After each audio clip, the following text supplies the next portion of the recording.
quero dizer a todos que estou feliz de estar nesta terra e poder cumprimentar os meus conterrâneos e a todos os conferencistas presentes.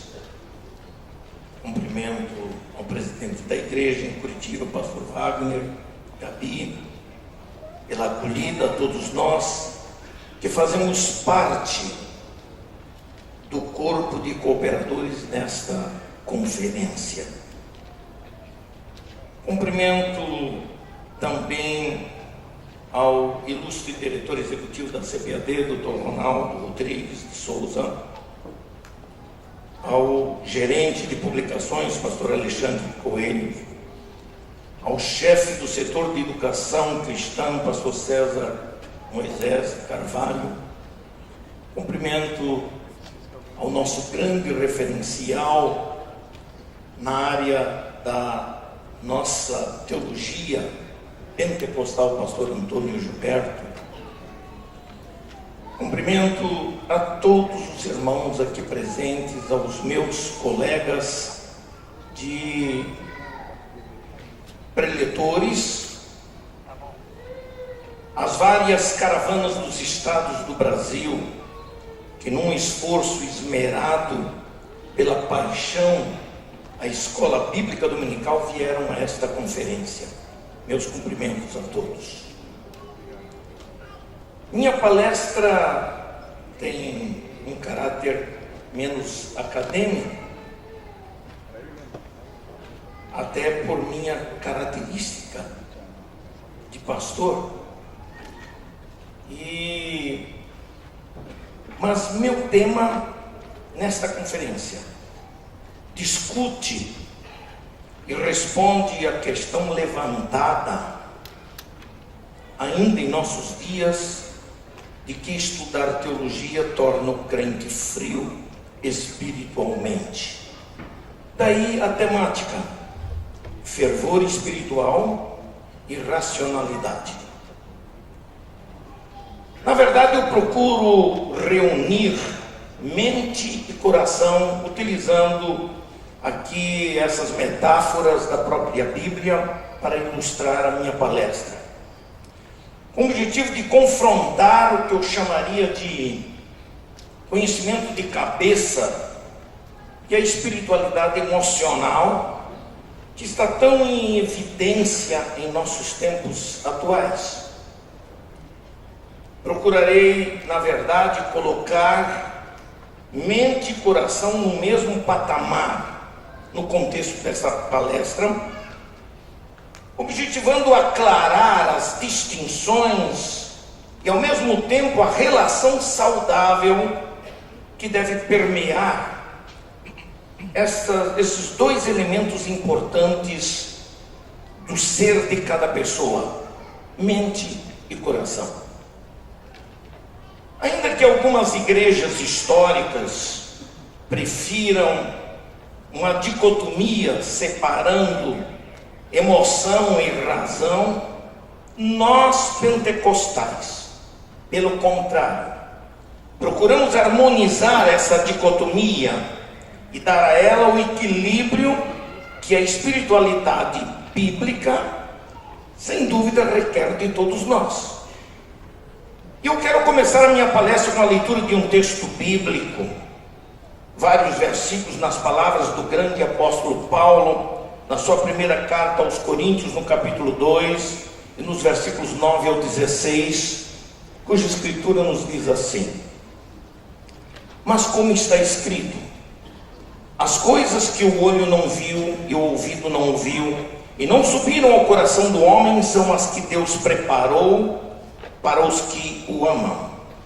Mas Deus nolas revelou pelo seu Espírito, porque o Espírito penetra todas as coisas, ainda as profundezas de Deus.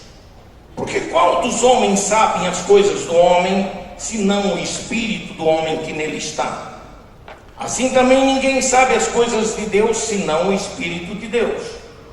Mas nós não recebemos o Espírito do mundo, mas o Espírito que provém de Deus, para que pudéssemos conhecer o que nos é dado gratuitamente por Deus.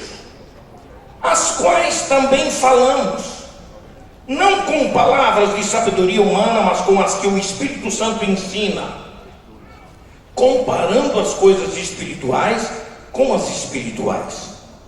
Ora, o homem natural não compreende as coisas do Espírito de Deus, porque lhe parece loucura, e não pode entendê-las, porque elas se discernem espiritualmente. Mas o que é espiritual discerne bem tudo, e ele de ninguém é discernido. Por quê? Quem conheceu a mente do Senhor para que possa instruí-lo? Mas nós temos a mente de Cristo. Caríssimos irmãos, amigos, líderes no campo da educação cristã em suas igrejas, nesse Brasil afora. Com a leitura dessa escritura bíblica, o apóstolo Paulo nos faz entender a existência e a relação entre espiritualidade e racionalidade. Na verdade, Paulo une esses dois elementos, espiritualidade e racionalidade, e ele os une num relacionamento que eu chamo de um relacionamento de reciprocidade e de conexão com Deus, que envolve o ser total: corpo, coração, intelecto, emoções. A Bíblia está cheia de textos que comprovam essa relação entre emoção e razão. Nas palavras, por exemplo, do salmista Davi, quando Davi diz: os preceitos do Senhor alegram o coração. Salmo 19, versículo 8. No Salmo 45, um outro salmista diz ainda o seguinte: o meu coração ferve com palavras boas. Ora, estas declarações demonstram a relação entre emoção e razão, entre mente e coração. Caríssimos irmãos, esse tema desafia a nossa reflexão. A finalidade principal dessa palestra é fazer entender que a escola bíblica dominical não diminui o fervor espiritual indispensável para uma vida cristã de prazer e de alegria no Espírito Santo. Estudar a Bíblia de forma didática e sistemática contribui para que sejamos fervorosos no Espírito, expressão bem típica da própria Bíblia, por causa do conhecimento adquirido acerca das coisas de Deus. Indiscutivelmente, a escola bíblica dominical opera, na minha visão, na minha ótica, como uma força motora da igreja que estimula o conhecimento da palavra de Deus. Isto é feito aqui nesta conferência, com as propostas pedagógicas que contribuem para ampliar a aprendizagem do estudo da Bíblia Sagrada. Nossa visão de escola dominical nos dá a oportunidade de melhorar a qualidade de nosso ensino, visando essencialmente o aperfeiçoamento da fé cristã e a preservação dos nossos valores morais e espirituais. Ilustres pastores e professores de escola dominical, nesta conferência, e já há algum tempo, visitando o nosso país,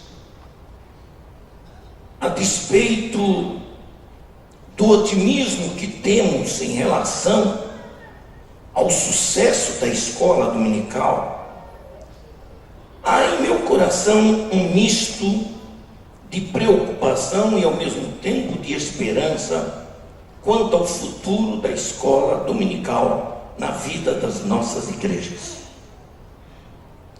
Os temas desta conferência geram ideias novas que podem contribuir para que tenhamos uma escola bíblica dominical eficiente. Os recursos técnicos e pedagógicos oferecidos nesta oportunidade procuram abranger todo o campo da educação cristã em cada igreja local. E agora vejam isto: urge, portanto, para todos nós, é da maior importância repensarmos, e é o que estamos fazendo aqui, o modo como a escola dominical está funcionando nas nossas igrejas. Bem recentemente, num dos estados desse país, visitei um lindo templo. Um templo que o pastor fez questão de mostrar a beleza arquitetônica, e uma porção de salões e uma porção de coisas interessantes. E eu perguntei: pastor, e a escola dominical? Como está a escola dominical na sua igreja? Eu não vi salas para as classes de escola dominical. Não, é que é um pouco difícil, porque nós nos acostumamos assim e tal. Então, meu irmão, o senhor está perdendo a oportunidade de fazer a sua igreja crescer em qualidade e também em quantidade. O senhor tem um monte de salões que ficam fechados durante a maior parte do tempo de todo mês que está aí, de toda semana. Por que não divide isso em classes? Por que não traz um grupo especial de gente para estimular a escola dominical? O problema é que o seu povo não sabe o que é a escola dominical. Não é essa escola dominical. Mas se o senhor tiver coragem, eu me arrisco a vir aqui, eu me arrisco a falar na casa publicadora. Vamos fazer um movimento, vamos fazer um seminário de escola dominical. Não sabe como é. Nasceu no meu coração esse misto de tristeza e de, ao mesmo tempo, de esperança, porque quando me participo de um evento desta envergadura nesta igreja, eu me alegro pelo fato de saber de que nem todo mundo pensa daquele jeito, que há esperança, sim, para termos uma escola dominical eficiente, sem dúvida alguma. Nós temos que descobrir e identificar, eu vou usar uma expressão bem pentecostal e bem bíblica ao mesmo tempo, identificar os espíritos contrários que relegam a escola dominical a planos secundários na estrutura da igreja local. Fazendo o quê?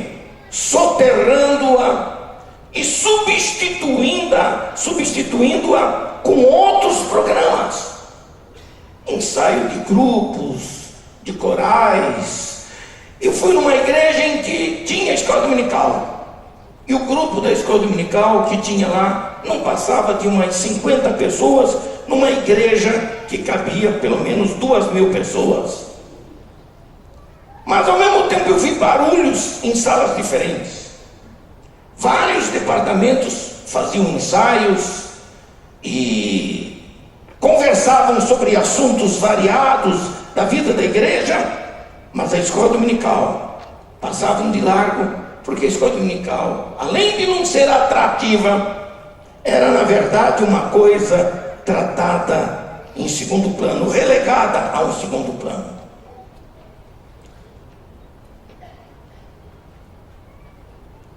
Eu chamo de espíritos que bloqueiam a importância da escola dominical por atividades espirituais que relegam a necessidade de se estudar a Bíblia Sagrada.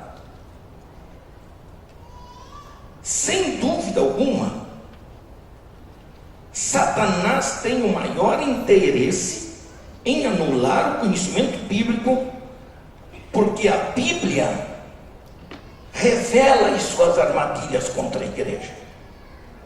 Satanás está interessado em manter os cristãos na ignorância bíblica, porque é mais fácil de adentrar no seio da igreja as heresias, as novas teologias que já estão entrando em nossa gloriosa Assembleia de Deus.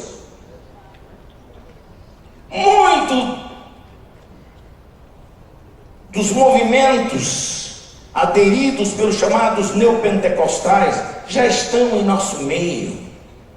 Muitos dos nossos pregadores já estão ensinando exatamente tudo aquilo que nós nunca tivemos em nosso meio.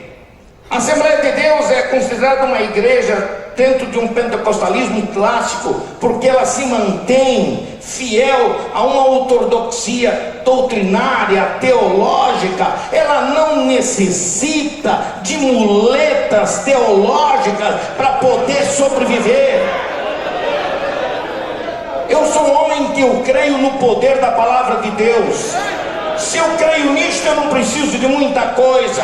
Eu preciso é aprimorar a qualidade da minha pregação e do meu ensino. E como pastor de igreja, eu tenho que me preocupar com o crescimento espiritual da igreja. Eu fui criado na escola dominical. A base da minha teologia, do que eu tenho hoje, não foi exatamente nos bancos de escola teológica, não. Foi na escola dominical. Me lembro dos primeiros ensinos dados pelas minhas professorinhas.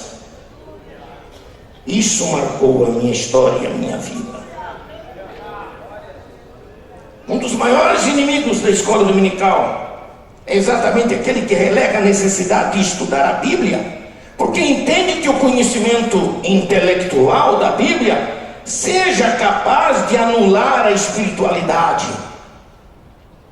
Nós precisamos nos conscientizar, uma vez por todas, que a escola bíblica dominical, ela promove o conhecimento intelectual da Bíblia para, de modo claro, enfatizar a espiritualidade. Por isso, devemos nos compelir e nos engajar no desafio de melhorar esse ministério na vida da igreja.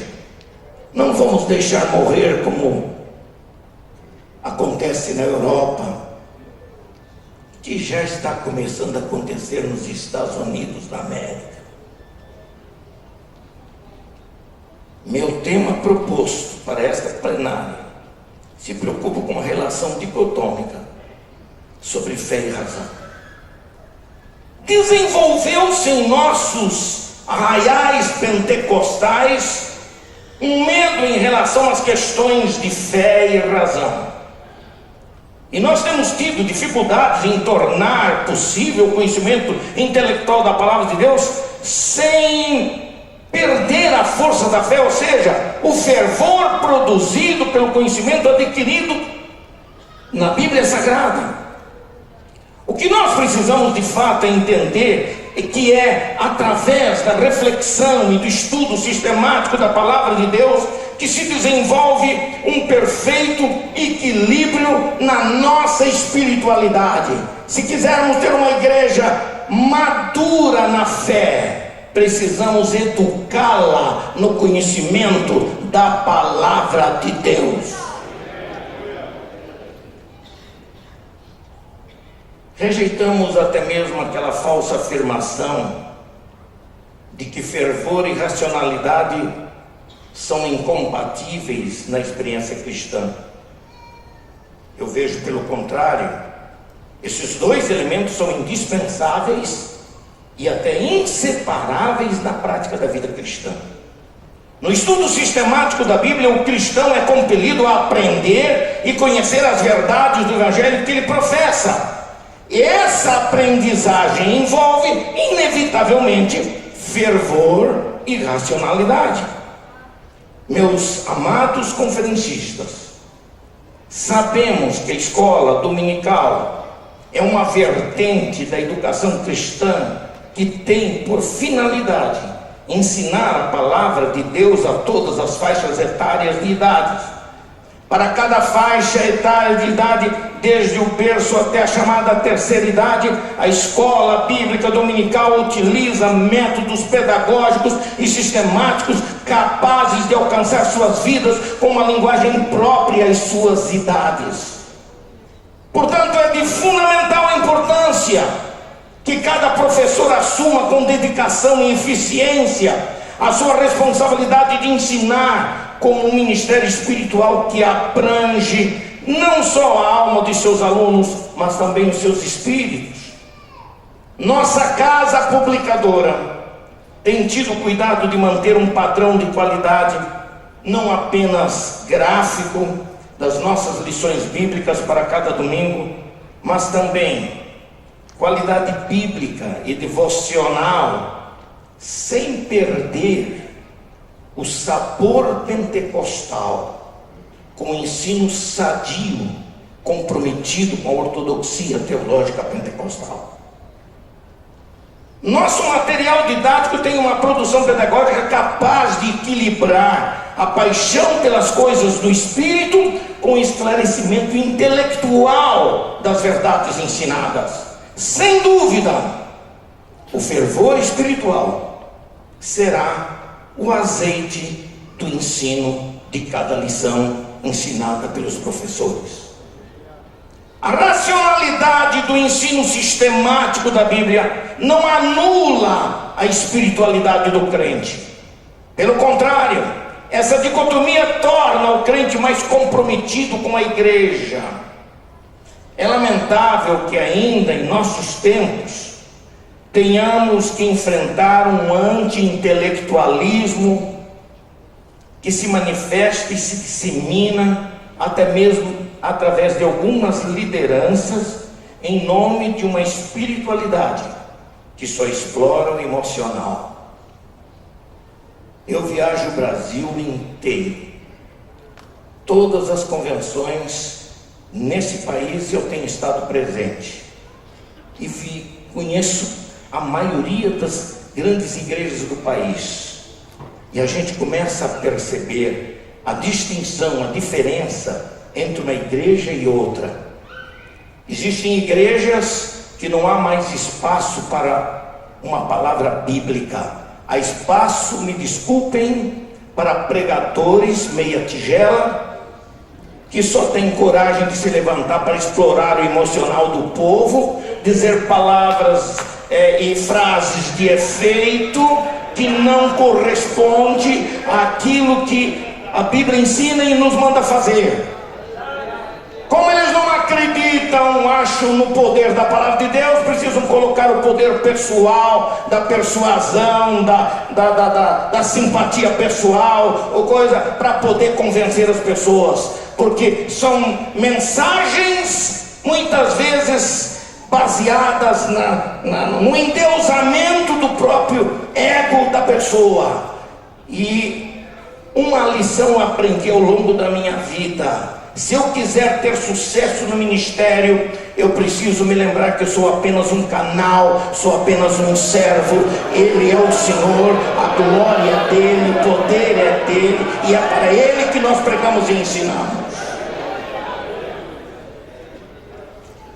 Essa atitude anti-intelectual refuta a importância do estudo bíblico e promove. Já me deparei numa determinada igreja em que o pastor fez questão de dizer para mim: nós não precisamos de teologia aqui. É coisa de tolice mesmo, né? Que igreja sobrevive sem teologia? Se a teologia é a base da vida da igreja. A igreja sem teologia é uma instituição qualquer. Seria uma instituição qualquer. Seria uma sociedade particular de amigos qualquer que se conhece neste mundo. Mas a igreja é o que é porque a sua base está no conhecimento da palavra de Deus, e teologia é o conhecimento acerca de Deus e de todas as coisas relativas a Ele. Essa essa postura, às vezes, imatura, radical, é que tem produzido heresias e meninices ao longo da história das nossas igrejas. A ideia absurda de que estudar torna o crente frio, ou de que tornar-se intelectual esfria a fé e arrefece o fervor espiritual do crente, fere o princípio da busca do conhecimento que a Bíblia estimula a fazer.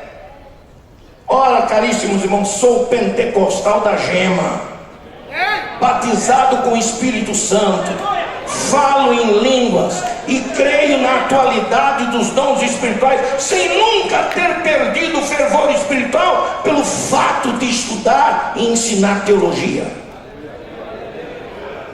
Fervor e intelectualidade podem coexistir perfeitamente na vida cristã. Quantos concordam comigo? Podem dizer amém. Quanto mais se estuda a palavra de Deus, mais aumenta o fervor espiritual. Eu tenho tido experiências especiais com Deus. Eu gosto muito de estudar à noite. Sou meio zumbi assim, gosto de ficar até 2, 3 horas da manhã. Eu tenho dificuldade para dormir, então nessa hora eu fico lá. Quantas vezes eu tenho que falar em línguas, glorificar a Deus, porque encontrei alguma riqueza especial estudando Bíblia, pegando um bom livro de teologia. Para o quê? Fazer o quê? Para confirmar e para fortalecer a minha fé naquilo que eu aprendi desde muito cedo.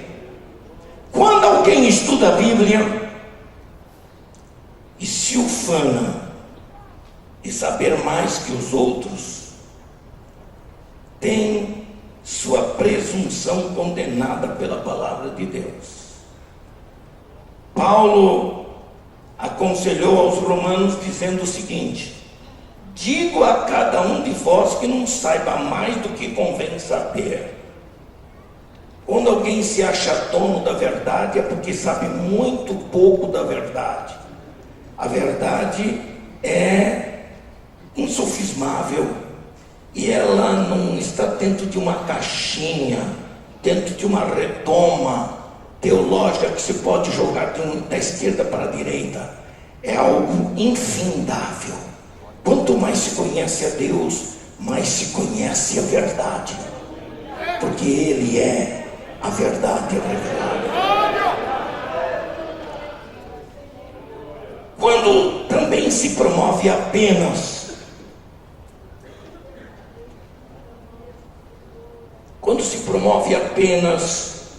o fervor espiritual em detrimento do conhecimento da palavra de Deus, sem dúvida o mesmo espírito de presunção permeia a cabeça dessas pessoas. O apóstolo Pedro, em sua epístola pastoral, exortou as igrejas a terem uma relação sadia entre conhecimento e espiritualidade, quando ele escreveu: antes crescei na graça e no conhecimento de nosso Senhor Jesus Cristo. Vou usar de um pouquinho de humor aqui.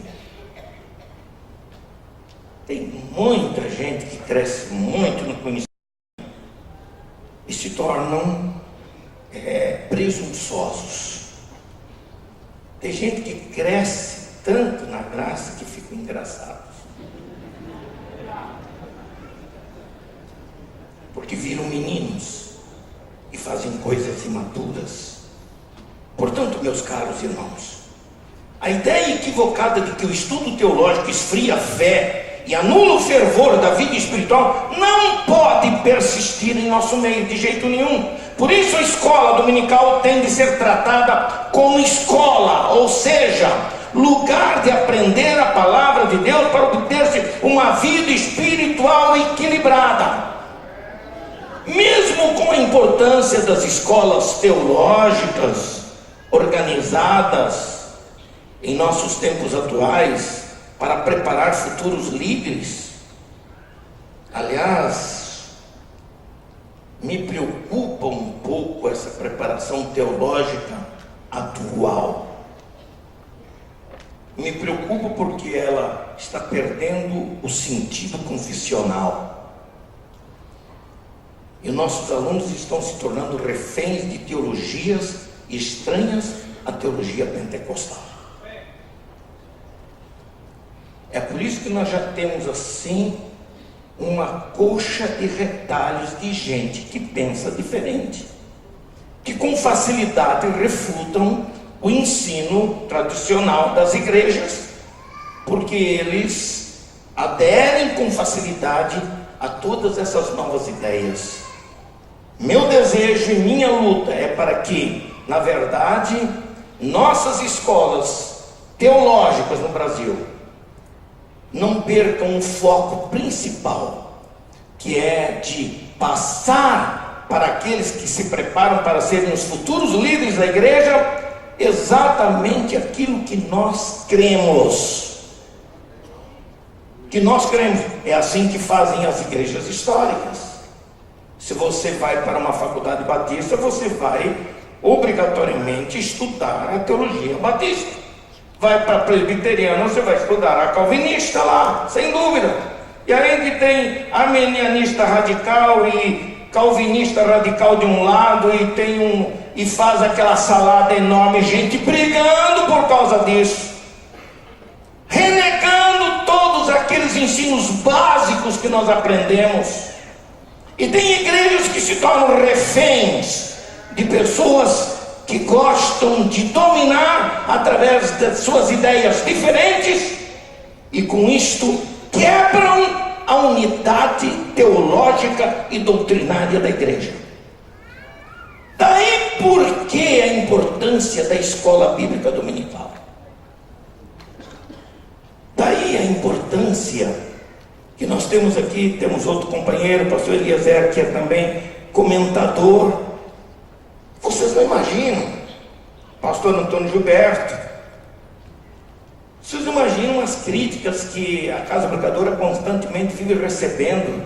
O pastor Claudio Honor também, um dos preletores aqui, outros irmãos aqui que escrevem nas várias faixas etárias, porque, e mesmo assim, com o cuidado que a Casa Publicadora tem, a nossa denominação tem, em preservar os nossos valores, sempre tem gente pronto para criticar negativamente, para apontar determinadas coisas. E às vezes, quando a gente vai procurar saber a razão dessas críticas, a gente fica com pena das pessoas de não saberem nada. O negócio deles é ser a favor do contra. O negócio deles é: não, eu sou tudo contra, eu penso diferente, e não sabe patavina nenhuma. Desculpa a força de expressão. Não conhece nada, mas quer ensinar. Quem está pagando um preço caro ao longo da história da igreja para preparar uma revista. Você não sabe o preço que se paga para poder, eu não estou falando preço financeiro não, o preço do sacrifício, do trabalho e da responsabilidade que um comentador tem para preparar uma revista, para escrever uma lição.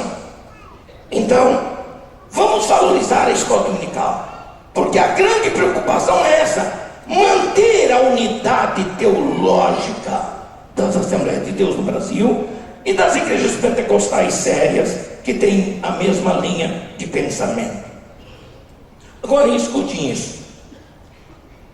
Para entendermos esse assunto é preciso entender essa relação entre fervor e racionalidade na linguagem bíblica.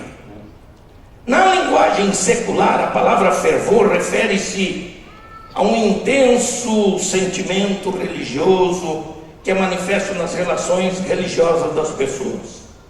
Biblicamente, fervor diz respeito às manifestações espirituais do crente na sua relação para com Deus. No pentecostalismo, a crença nas manifestações livres do Espírito Santo na vida das pessoas inclui inevitavelmente essas duas coisas, esses dois elementos: mente e emoções, fervor espiritual e racionalidade. O Novo Testamento destaca uma expressão muito interessante. Ele destaca a expressão manifestação espiritual. para referir-se à concessão e recebimento dos dons do Espírito Santo e também as línguas espirituais faladas. Portanto, a demonstração do fervor espiritual de um crente pode ser a sua manifestação espiritual. Na linguagem bíblica, a manifestação espiritual identifica-se com aquela efusão da alegria produzida pelo Espírito Santo. Não há gozo maior nesse mundo, em quaisquer experiência humana, do que o gozo da presença do Espírito Santo na vida do crente. Jesus usou uma figura de linguagem para ilustrar esse fervor quando ele disse: quem crer em mim, como diz a Escritura, rios de água viva correrão do seu ventre. Está lá em João 7,38. Ora, irmãos, o correr das águas de um rio compara-se ao fervor espiritual, que tem duas coisas inevitáveis: barulho e movimento. O apóstolo Paulo, ao ensinar sobre os dons espirituais, ele declarou que as manifestações espirituais são manifestas na vida do crente para aquilo que for útil. Está lá em 1 Coríntios 12:7.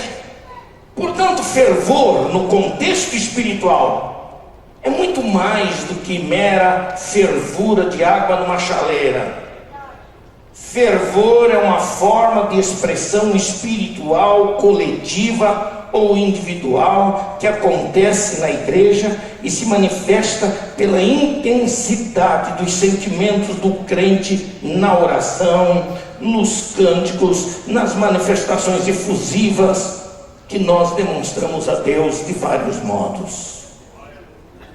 O sentido dessa expressão, fervor espiritual, não se restringe a uma mera demonstração estética ou física tão explorada em nossos dias, que a gente vê, com todo respeito, alguns por aí que gostam de explorar. Eu fui em uma determinada igreja e alguém disse assim: o senhor vai ver este homem que vai chegar aí, ele é o canela de fogo. Canela de fogo. Aí o canela de fogo apareceu, né? Subiu.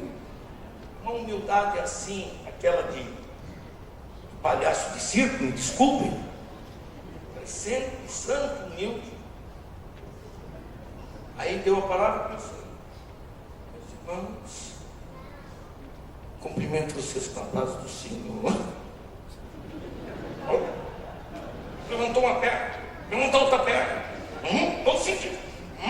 Daqui a pouco ele deu um salto assim por cima do púlpito e saiu correndo no meio do povo. E o povo... Isso não é fervor espiritual. Os que não gostarem de mim por causa disso, pelo menos orem por mim, porque eu não acredito nisto. Eu acredito que quando eu me emociono, eu posso demonstrar a minha emoção do jeito que eu sou. Cada um age diferente. Uns levantam a mão, outros choram, outros sorriem, outros falam em línguas, outro põe a cabeça no meio dos joelhos e chora, outro tem vontade de sair pulando e gritando sim. Mas isso não pode virar regra doutrinária para que seja identificado como fervor espiritual, e é o Espírito que está fazendo.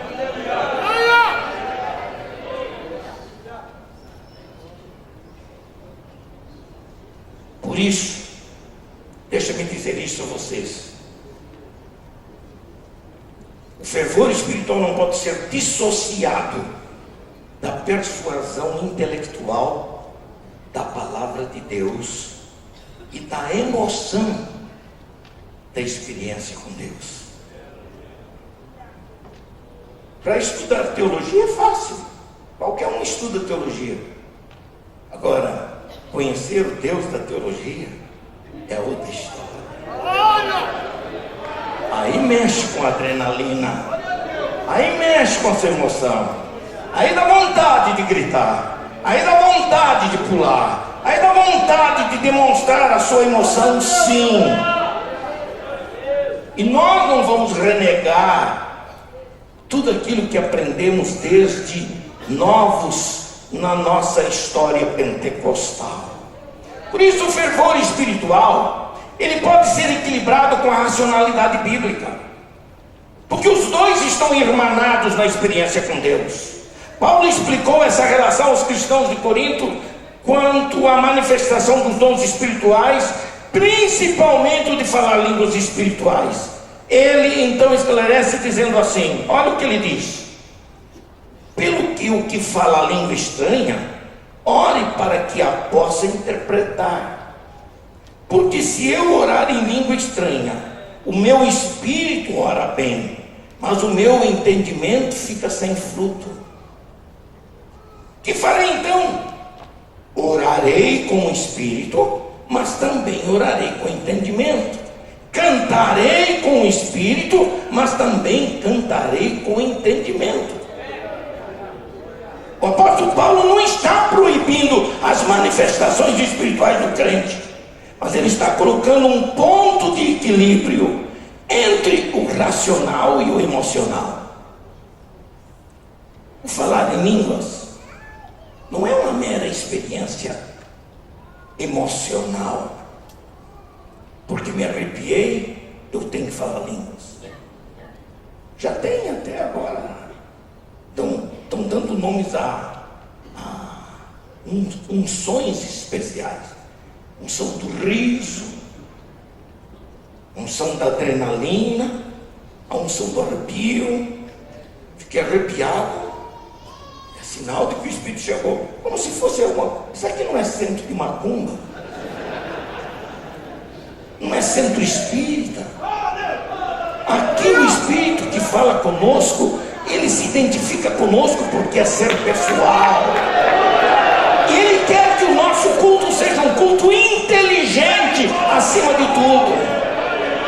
Você não está proibido de se alegrar, você não está proibido de se manifestar, mas você precisa aprender a controlar suas emoções com o raciocínio, com o culto racional.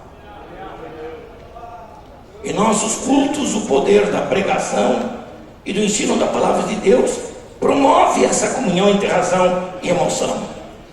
A manifestação do fervor do coração deve resultar da persuasão intelectual pela palavra de Deus. Eu não sou dos mais experientes aqui, mas já tenho um tempinho, 48 anos de ministério, começou agora. E na minha experiência pastoral, e na última experiência pastoral que eu tive durante 24 anos, eu primei naquela igreja a ser uma igreja que vivesse pela palavra. Pela palavra. Nós tínhamos bons corais, nós tínhamos bom grupo de louvor, boa escola dominical, mas primávamos pela palavra. Então o que acontece? As pessoas começaram a ouvir falar e começaram a vir aos nossos cultos. Vinha gente até do Congresso Nacional, às vezes, que ouvia falar, não, eu ouvi dizer lá, que aquele pastor, ele leva a sério, ele tem estudo bíblico mesmo, tem Bíblia mesmo, que no domingo à noite também não se perde tempo com qualquer coisinha, não é qualquer, porque eu também primava por qualidade no púlpito, eu não deixava qualquer pessoa estar pregando, e nunca dei o meu púlpito para quem eu não conheço. Pode ser o seu fulano, se eu não conheço, eu não entrego meu púlpito. Acho mais que quando eu tenho que pregar na igreja, eu preciso ter um tempo de preparação bíblica, intelectual, de oração, de comunhão. Esse negócio de feito de última hora, chega lá, tal, essa coisa de improviso nunca resulta com bons resultados. Agora, meus irmãos, o apóstolo Paulo, ele cita uma palavra de Moisés na carta aos Romanos, no capítulo 10, versículo 8, quando ele diz: a palavra está junto de ti, na tua boca e no teu coração. Esta é a palavra de fé que pregamos. Ele reúne mente e coração para afirmar que o poder da palavra de Deus opera nessas duas esferas da vida de uma pessoa. Não basta o conhecimento de cabeça, sem o conhecimento que vem do alto, como escreveu Tiago em sua epístola.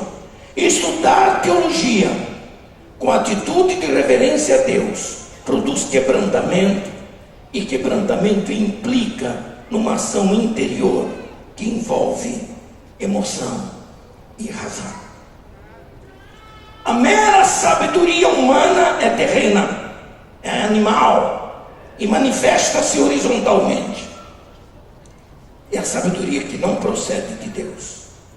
E Tiago, em sua epístola, capítulo 3, versículo 17, diz: mas a sabedoria que vem do alto é, primeiramente, pura, depois, pacífica, moderada, tratável, cheia de misericórdia e de bons frutos, sem parcialidade e sem hipocrisia. O apóstolo Paulo reforça esse conceito de Tiago ao escrever para os coríntios, dizendo assim: mas falamos a sabedoria de Deus oculta em mistério, a qual Deus ordenou antes dos séculos para a nossa glória, e acrescenta ainda mais: mas Deus nos-las revelou pelo seu Espírito, porque o Espírito penetra todas as coisas, ainda as profundezas de Deus. O mesmo apóstolo, ao escrever para os Romanos, ele declarou no capítulo 12, versículo 1, que o culto a Deus deve ser, acima de tudo, culto racional. Ora, o culto racional refere-se à capacidade do crente saber o que está fazendo. Quando ora, quando canta, quando prega, ou quando está ministrando através de algum dom espiritual, ele sabe o que está acontecendo. Nós temos que corrigir o grave erro e engano de muitos crentes, que acham que no momento em que ele recebe uma mensagem profética, é como se ligasse numa tomadinha lá em cima, e ele tem que falar, então ele corta uma pregação, ele corta um ensino, como se fosse alguma coisa. Não, Deus está falando. Eu fui em determinada igreja que era assim. Eu comecei a pregar, anunciei o tema da minha mensagem, li o texto bíblico, comecei a introdução da mensagem, e o irmão lá atrás, pá! E já saiu alguém com um microfone, ele estava dizendo telefone e tal. O irmão tomou 15 minutos do meu tempo para falar de tudo, menos qualquer coisa relativa ao assunto que eu ia pregar. Eu engoli seco e perguntei: quem se lembra do tema que eu vou pregar? Ninguém se lembrava de mais nada. Então vou anunciar de novo. Anunciei o tema, anunciei o título, fiz a leitura de novo e comecei, e daqui a pouco, do outro lado, pá. Porque, respeitosamente falando, o pastor que ouvia, ele tinha uma ideia equivocada sobre o dom, a manifestação do dom da profecia. Ele entendia que aquela hora Deus estava falando e tudo tem que parar. Quem canta para de cantar, quem prega para de pregar. E eu disse: pastor, é o seguinte, ou prego eu, ou falo os seus profetas. Por eu não vou ficar aqui brigando com o profeta. Deus não é Deus de confusão. Não, só pode pregar. Então os profetas se calem. Quando eu terminar, pode profetizar à vontade, mas enquanto estiver falando, eu sou o profeta aqui. Porque o espírito do profeta é sujeito ao profeta. Não temos que mistificar as manifestações espirituais e confundi-las com meras emoções. Não, estava num determinado lugar, no púlpito da igreja, foi trazido um irmão.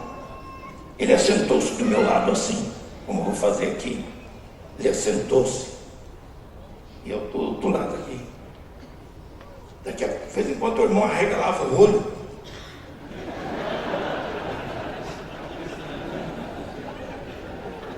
li aquele negócio, o irmão está passando mal. Não, meu irmão, é o Espírito.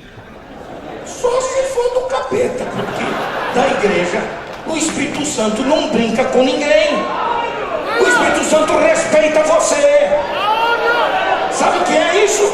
Gente que não sabe discernir entre o que é racional e o que é emocional. Eu tenho direito de me emocionar, mas eu tenho que equilibrar a minha emoção, a minha racionalidade, não racionalismo. Vocês aprenderam hoje com o pastor César aqui. Amém, irmãos? Escutem isso. Racionalidade e fervor espiritual não são incompatíveis na experiência cristã. Quando usamos os termos intelecto e emoção, nós podemos perfeitamente identificá-los na Bíblia, por mente e coração. Entendemos que a cabeça é o lugar dos pensamentos, do raciocínio, enquanto neste contexto o coração representa metaforicamente as nossas emoções. A escola dominical objetiva desenvolver o aspecto intelectual dos seus alunos, ensinando-lhes as verdades bíblicas de forma equilibrada com as emoções, e por esse modo promover uma persuasão equiparada entre fervor espiritual. Se eu tivesse, como tem bastante pastores, eu posso falar. Geralmente numa escola bíblica a gente falaria de uma forma mais objetiva e direta aqui. Tem muito pastor que precisa estudar um pouquinho mais teologia pastoral, conhecer Bíblia, para usar da autoridade que Deus lhe deu para corrigir os excessos. Não tem que ficar com medo de usar da autoridade pastoral para corrigir, porque se deixa passar hoje, aumenta daqui a pouco mais, e no próximo culto também, e daqui a pouco não terá mais domínio sobre nada. Vira uma santa bagunça pentecostal. Até aí nem sei se isso continua santa. Deixa eu dizer isso aos irmãos. A racionalidade bíblica, ela rejeita o teologismo frio que enrijece a espiritualidade. E isto sempre foi o temor dos pentecostais no início, especialmente do século XX. Do século XX.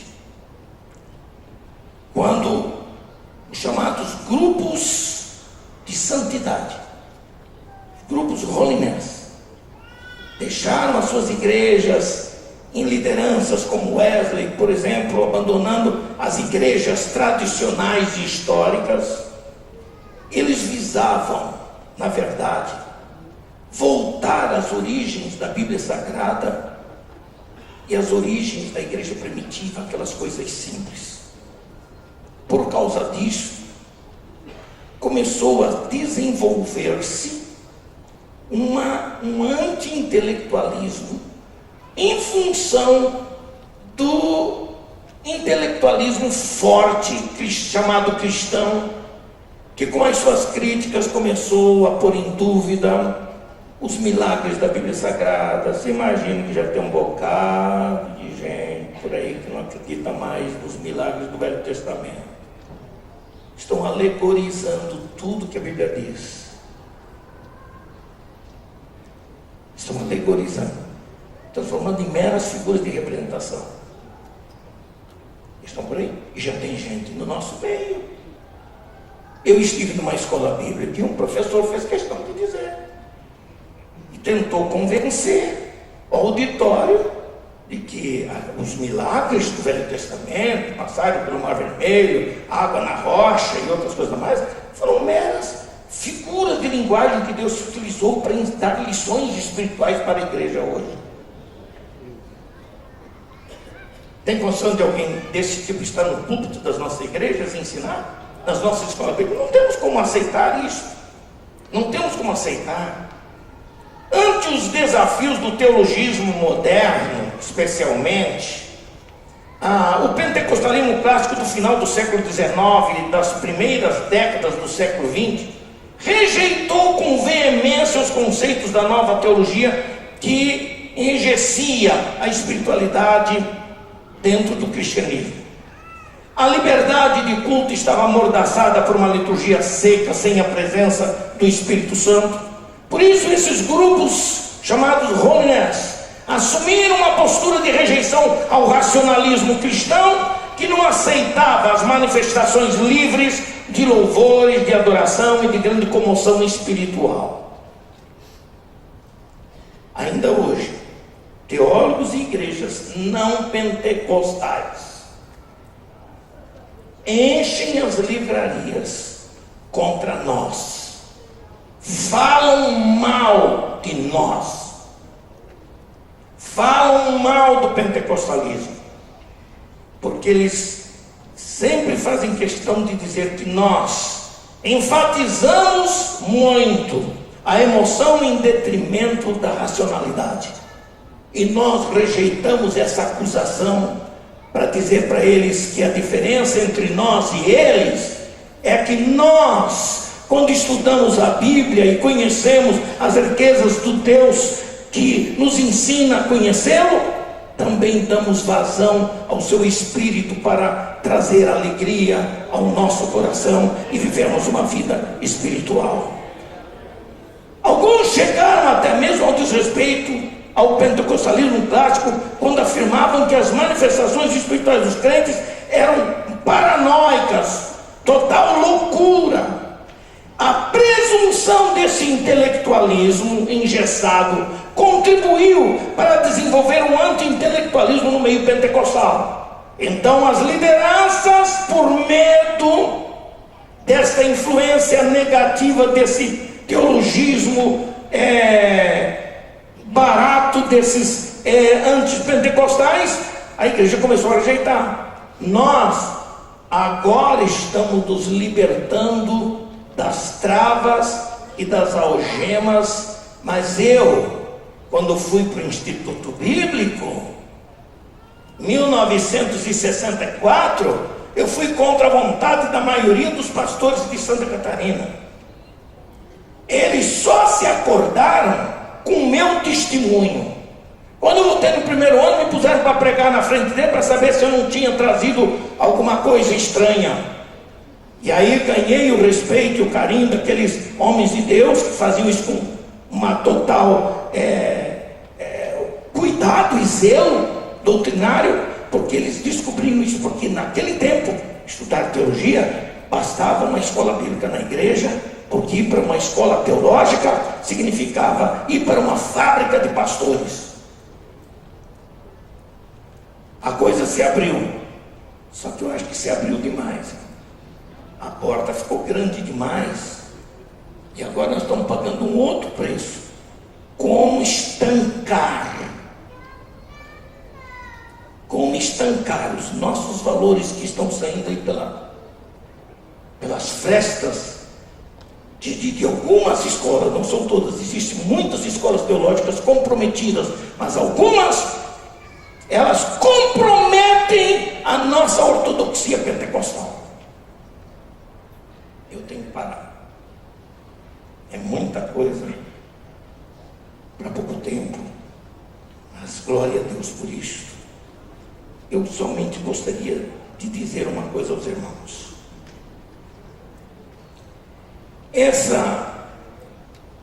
Havia um misto de medo e de zelo radical da parte dos grupos que buscavam a renovação espiritual nas origens do primeiro século da era cristã. E essa abordagem ultra simplista daqueles cristãos era, na verdade, uma defesa para não deixar apagar o fervor espiritual. Por isso, em suas mentes, o que interessava de fato era aprender e interpretar a Bíblia de forma mais simples e objetiva, sem a interferência da intelectualidade mundana. Esse simplismo queria, de fato, a obtenção do poder do Espírito Santo na experiência cotidiana, sem a influência do conhecimento intelectual da Bíblia Sagrada. Por isso, meus irmãos, estudar era algo considerado prejudicial à espiritualidade. Alguns grupos pentecostais adotaram uma atitude de total abstenção do estudo acadêmico, isto é, de estudar em faculdades e muito menos de estudar teologia. Agora escutem isso.